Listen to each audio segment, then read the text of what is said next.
ayan mga kaborda, nandito tayo sa kabila natin sa bordahan ng mga barong natin.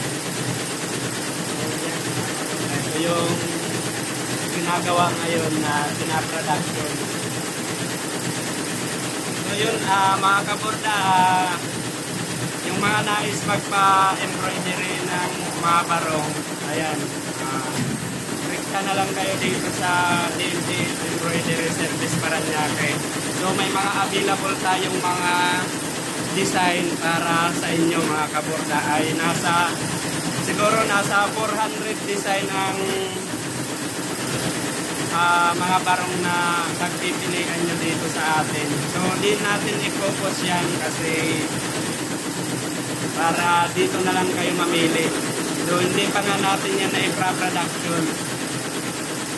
So yung mga ginagawa kasi natin dito sa mga barong natin na nakikita nyo ay exclusive lang yun mga kaborda. Hindi ko pwede ipagamit sa inyo. So may mga mapagpipilian naman kayo dito sa amin.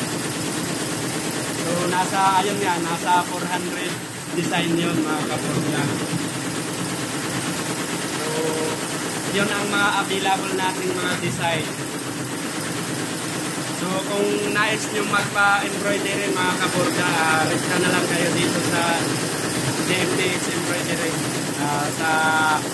Ang location natin ay nasa BF Homes Paranaque. So yun, ito nga, ito yung ginagawa natin. Yung mga barong na ginagawa natin dito sa bordahan natin. So yung mga ginagawa natin dito, iba-ibang design, iba-ibang kulay, iba-ibang design yun. So yung makina natin na pang barong bali dalawa.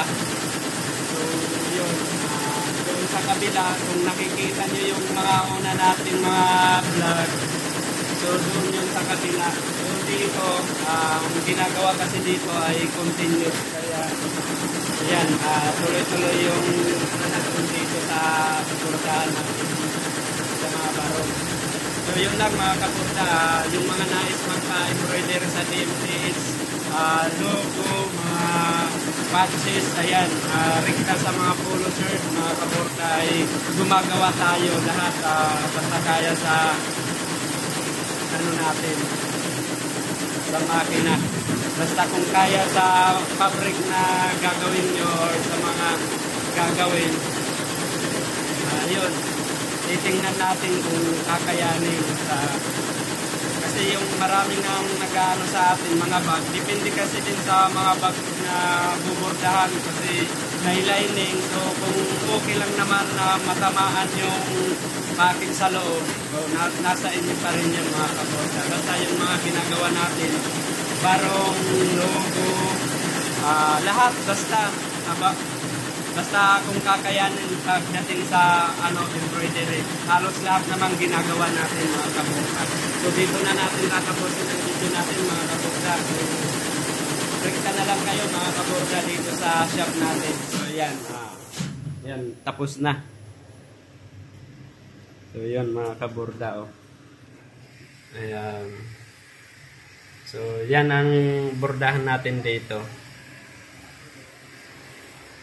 So wala nga tayong pang-ipit. So ang ginagamit natin ay dikit lang mga kaborda. So yun. Yan ang production. Kahit doon sa isa nating machine, ganon din, dikit-dikit lang tayo mga kaborda. Ang kagandahan kasi nitong makina, mas malapad siya mga kaborda. Ay kaya niya ng 30 inches simula dito sa taas hanggang dito. So yan ang maximum niya, 30 inches. So yung kabila natin ay nasa 23 inches. So mas malapad dito. Kasi kita nyo naman mga kaborda, halos sinakop niya yung buong pisto dito. So yun na mga kaborda, dito ko natatapusin ang video natin. So rekta na lang kayo yung mga nais magpa-embroidery. Bye!